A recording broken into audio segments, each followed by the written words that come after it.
It was a quiet night, punctuated by the crunch of stones underfoot. Not a cricket was heard, nor birds, only the sigh of leaves rustling far overhead. "There shall be rain tonight," Banquo said. From behind came the cry, "Let it come down!" In an instant 3 dark forms were among them. Banquo was their main target, and 2 of them fell upon him, slashing the startled man in the face. The worthy lord was blinded by his own blood even as he shouted, "Villains! Murderers! Fly, Fleance, fly!" Though past his physical prime, the old warrior still was more than a match for both opponents. With a practised motion, Banquo swept his sword from the scabbard, aiming an overhead cut at his nearest attacker's head. If the blow had hit, he would have cleaved the man's skull, but the blood was flowing so fast into his eyes that his aim was flawed. The blade only glanced off the other's shoulder, eliciting a howl of pain. Enraged, the murderer dived at Banquo, catching him in the throat with a dagger. Letting go the knife, the man stepped back, clutching his arm. He was astounded that Banquo was still on his feet.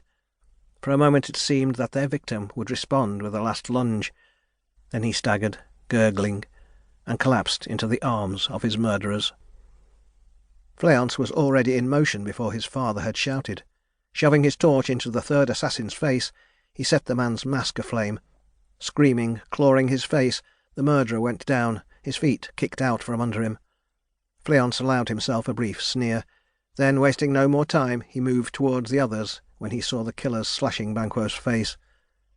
The boy hesitated, reluctant to abandon his father. But the assassins were too good at their work. Even from this distance he could tell that Banquo was already finished. His body gave no more sign of life. It was also clear that their companions' screaming made no impression on them. The assassins must have assumed that the victim was himself. Cursing, Fleance took advantage of the confusion. He stamped out his torch, kicked his assailant once more as the man was struggling up, and ran for his life. Murder gave the forest a sinister cast. The trees seemed to bend their limbs before him, seeking to block his way. Fleance's breath came in short gasps, heightening the pain in his side as he ran frantically the way he had come. His first thought was to go to Macbeth and raise a search party to ride down these outlaws. Then a deeper, more telling conviction assailed him, though he knew not whence it came. Perhaps the murderers were not there by chance. Perhaps they were paid assassins, in which case he could trust no one. He considered, leaning against a tree and catching his breath. He wasn't going anywhere without a horse, and both horses were still stabled at the castle. Going any closer to that accursed place was the last thing he wanted to do. However, he reminded himself that no one besides the assassins would know that there had been any trouble.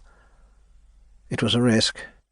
Perhaps they would lie in wait for him near the stables and finish the job, but he had a feeling that they would be too busy tending their wounds.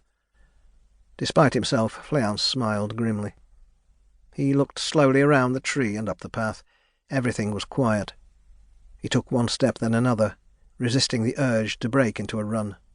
This was no time to panic. He needed to keep his senses about him. He looked one more time in all directions, then began striding quickly toward the castle, hand on his dagger. No one stopped him at the castle gate, and Fleance went directly to the stabler's door.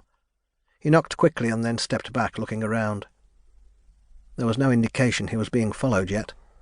The stabler took his time answering, his face breaking into a scowl when he recognized Fleance. He hadn't expected anyone to leave for some hours yet, but when the youth held out a penny, his mouth curled into a greedy sneer, and he quickly came out, making the coin disappear as he passed. Fleance watched him go into the stable, resisting the urge to shout at the other to hurry up. The man seemed to take an inordinately long time. Then he came out, alone. "What about t'other?"